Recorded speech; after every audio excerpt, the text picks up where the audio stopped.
जरा सोचिए, मिट्टी का एक साधारण सा घड़ा जो हम आमतौर पर रसोई में इस्तेमाल करते हैं, क्या वो दुनिया का सबसे बड़ा ग्रैमी अवार्ड जीत सकता है? सुनने में तो किसी मजाक जैसा लगता है, मतलब एकदम असंभव सा। बिल्कुल। लेकिन असल में ये सच है। और ये कोई जादू नहीं है, बल्कि उस जीवन भर की साधना का नतीजा है जो भारतीय शास्त्रीय Like, संगीत की subscribe. असल नींव है। सही कहा आपने।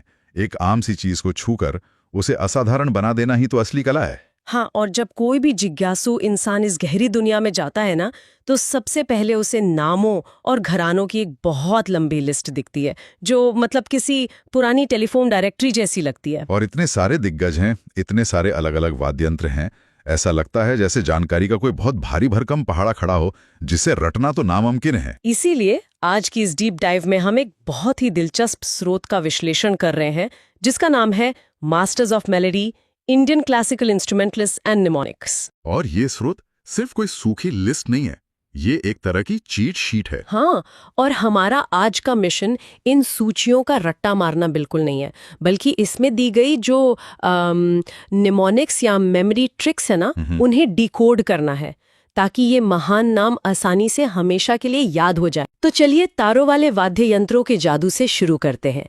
सबसे पहले वीणा की बात करते हैं। इस लिस्ट में सरस्वती एस बालचंद्रन, कृष्णा भगवतार और जयंती कुमारेश जैसे बड़े नाम हैं। और बिना किसी ट्रिक के इन नामों को एक साथ याद करना सच में बहुत बड़ी चुनौती है। यहीं पर कॉग्निटिव चंकिंग काम आती है। चंकिंग मतलब जानकारी को छोटे छोटे हिस्सों में बांटना। हाँ, हमारा दिमाग अलग अलग बिखरे हुए शब्दों के बजाय एक पूरी तस्वीर को बहुत जल्दी पकड़ लेता है। तो स्रोत ने जो ट्रिक दी है वो है, जयंती सुंदरम ने सरस्वती के चरणों में कृष्णा की वीणा बजाई। अब देखिए, इसमें जयंती, सुंदरम, सरस्वती और कृष्णा सब एक ही वाक्य में आ गए। और ये सिर्फ एक वाक्य नहीं है, ये दिमाग में चलने वाली एक मेंटल मूवी की तरह है। जब हम इस सुंदर दृश्य की कल्पना करते हैं तो न्यूरल कनेक्शन अपने आप मजबूत हो जाते हैं। वाह, ये तो बहुत आसान हो गया। लेकिन असली चुनौती सरोद की लिस्ट में है। ये हिस्सा सबसे लंबा है। इसमें उस्ताद अलाउद्दीन खान साहब का नाम सबसे ऊपर है, जिन्हें सरोद सम्राट कहा जाता है। अलाउद्दीन खान साहब तो आधुनिक भारतीय संगीत के लिए एक सोर्स कोड की तरह हैं। आज सरोद की जो भी शैलियां या घराने हम सुनते हैं, वो सब कहीं ना कहीं उन्हीं की कठोर तालीम से निकली हैं। और इसी लिस्ट में एक और नाम है जिसने मुझे बहुत हैरान किया, ज़रीन शर्मा, जो आगरा के ख्याल घराने से आती हैं। हाँ, उनका सफर बहुत दिलचस्प रहा है। स्रोत के मुताबिक उन्होंने सिर्फ 13 साल की उम्र में all India radio music competition जीता था। मतलब इतनी कम उम्र में 13 साल की उम्र में वो स्तर और परिपक्वता हासिल करना सच में असाधारण है। ये दिखाता है कि तकनीक से ऊपर उठकर संगीत को महसूस करने की क्षमता उनमें कितनी जल्दी आ गई थी। बिल्कुल। इसके अलावा राजीव तारनाथ, हाफिज अली खान और अली अकबर खान साहब जैसे दिग्गज भी हैं, लेकिन मुझे अमजद अली खान साहब के रिकॉर्ड ने सोचने पर मजबूर कर दिया। अच्छा, ऐसा क्या है उनके रिकॉर्ड में? स्रोत बताता है कि उन्होंने अपने बेटों अयान और अमान के साथ नोबेल प्राइज कॉन्सर्ट में रागा फॉर पीस बजाया था। लेकिन बात उनके पुरस्कारों की है। उन्हें 1975 में पद्मश्री, 1991 में पद्म भूषण और 2011 में पद्म विभूषण मिला। हाँ, ये एक बहुत लंबी समय अवधि है। वही तो, मतलब इतने अलग अलग दशकों में कोई इंसान अपनी कला के इतने ऊंचे शिखर पर कैसे टिका रह सकता है? देखिए, किसी भी क्षेत्र में ठहराव से बचना सबसे मुश्किल काम होता है। अलग अलग दशकों में ये सम्मान मिलना उनके निरंतर और एकांत रियाज का सबूत है। वो हर दिन खुद को चुनौती देते हैं। सही बात है। और सरोद के इन दिग्गजों को याद रखने के लिए स्रोत ने जो ट्रिक दी है वो है, अमजद और अकबर ने सरोद को सम्राट की तरह बजाया और बिस्वजीत ने उसे बुद्ध की तरह शांत किया। ये सूत्र सरोद के असली मिजाज को भी बताता है, क्योंकि सरोद की आवाज में राजसी भव्यता भी होती है और एक सन्यासी जैसी गहरी शांति भी। क्या बात है। अब रुद्र वीणा की बात करें तो इसकी लिस्ट काफी छोटी है। उस्ताद सादिक अली खान और असद अली खान। इसकी ट्रिक है, सादिक और असद दोनों रुद्र के भक्त हैं। रुद्र वीणा का ढांचा इतना भारी होता है और इसे बजाना इतना गंभीर काम है कि इसके वादक हमेशा उंगलियों पर गिने जाने वाले ही रहें। तो ये छोटी सी ट्रिक काफी है।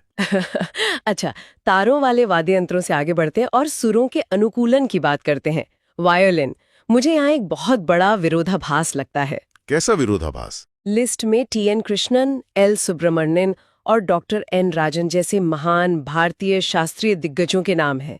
लेकिन वायलिन तो एक विशुद्ध पश्चिमी वाद्य यंत्र है ना। यही तो भारतीय संगीत के लचीलेपन और उसे अपनाने की क्षमता का सबसे बड़ा उदाहरण है। पश्चिमी वायलिन में स्वर एकदम अलग-अलग और स्पष्ट कट के साथ बजते हैं। लेकिन हमारे यहाँ तो एक सुर से दूसरे सुर तक बिना टूटे फिसलने की जरूरत होती है। हाँ, जिसे हम मींड कहते हैं। बिल्कुल, भारतीय संगीतकारों ने वायलिन को गले लगा लिया क्योंकि इसमें वो मींड पैदा करने की अद्भुत क्षमता थी। मतलब उन्होंने इसे जमीन पर बैठकर बजाने के तरीके से लेकर सब कुछ एक नया और भारतीय रूप दे दिया। हाँ, ये किसी भारी चीज को अपनी आत्मा सौंप देने जैसा है।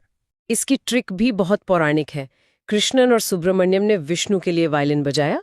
अब इसमें कृष्णन, सुब्रमण्यम और विष्णु गोविंद जोग सब समा गए। जब हम ऐसे सांस्कृतिक प्रतीकों का सहारा लेते हैं ना, तो नई जानकारी हमारे अवचेतन दिमाग में बहुत तेजी से और गहराई से बैठ जाती है। सुरों के इस सफर में अगला वाद्य यंत्र है संतूर, कश्मीर की घाटियों से निकला हुआ। इसके प्रमुख कलाकारों में शिवकुमार शर्मा, भजन सोपोरी और तरुण भट्टाचार्य हैं। ट्रिक है, शिव और तरुण ने भजन गाकर संतूर बजाया। यहाँ शिवकुमार शर्मा जी का योगदान ऐतिहासिक है। संतूर मूल रूप से सूफियाना मौसीकी का एक लोक वाद्य यंत्र था। अच्छा, तो उसे शास्त्रीय संगीत में वो लाए थे। हाँ, उसे उस दायरे से निकालकर शास्त्रीय मंच के केंद्र में स्थापित करना और उसके तारों में बदलाव करना, ये बहुत बड़ा काम था। और अब बात करते हैं सारंगी की, जिसकी आवाज इंसानी गले के सबसे करीब मानी जाती है। सारंगी सच में रूह तक पहुंचने वाला वाद्य यंत्र है। इसमें शकूर खां, पंडित राम नारायण, सुल्तान खान और उस्ताद बिंदु खां जैसे नाम हैं। इसकी काव्यात्मक ट्रिक है, सुल्तान और राम ने सारंगी के सुरों से बिंदु मिला दिए। सारंगी के बारे में एक बात बहुत कम लोग जानते हैं कि इसे बजाना शारीरिक रूप से कितना पीड़ादायक होता है। पीड़ादायक? वो कैसे? इसके तार उंगलियों के मुलायम पोरों से नहीं दबाए जाते, बल्कि नाखूनों के ठीक ऊपर की जो संवेदनशील त्वचा होती है ना, उससे दबाए जाते हैं। बाप रे! इसका मतलब शुरुआत में या लंबे रियाज के दौरान तो उंगलियों से खून भी निकल आता होगा। बिल्कुल। वो जो दर्दनाक और गहरी आवाज सारंगी से निकलती है, वो शायद उस शारीरिक पीड़ा और संगीत के प्रति उसी अटूट समर्पण का सीधा नतीजा है। ये सुनकर ही सिहरन होती है। वो दर्द ही सीधे सुरों में ढल जाता है। खैर, सुरों के बाद अब लय के साम्राज्य में चलते हैं, रिदम। और यहाँ हम सिर्फ भारत तक सीमित नहीं रहेंगे। बिल्कुल।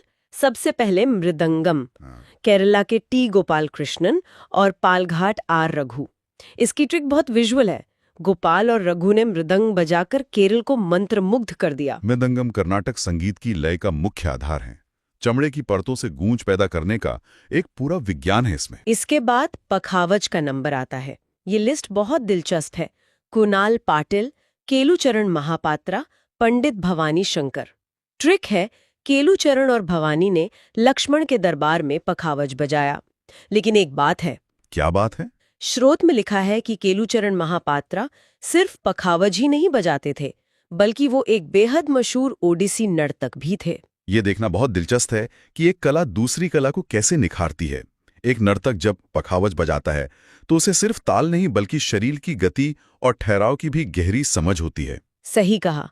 और अब वापस उस वाद्य यंत्र पर आते हैं जिसका जिक्र हमने एकदम शुरुआत में किया था, घटम।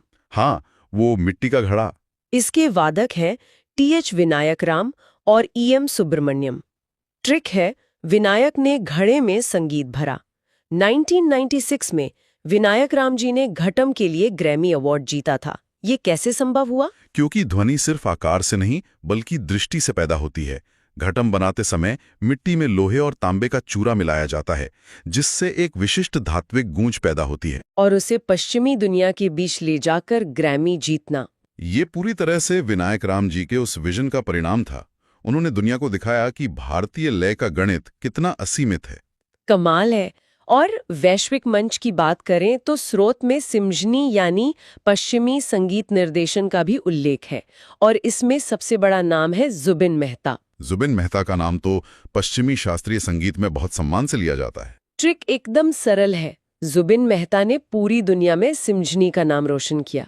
तो हमने तारों, सुरों और लय के इस पूरे स्पेक्ट्रम को कवर कर लिया।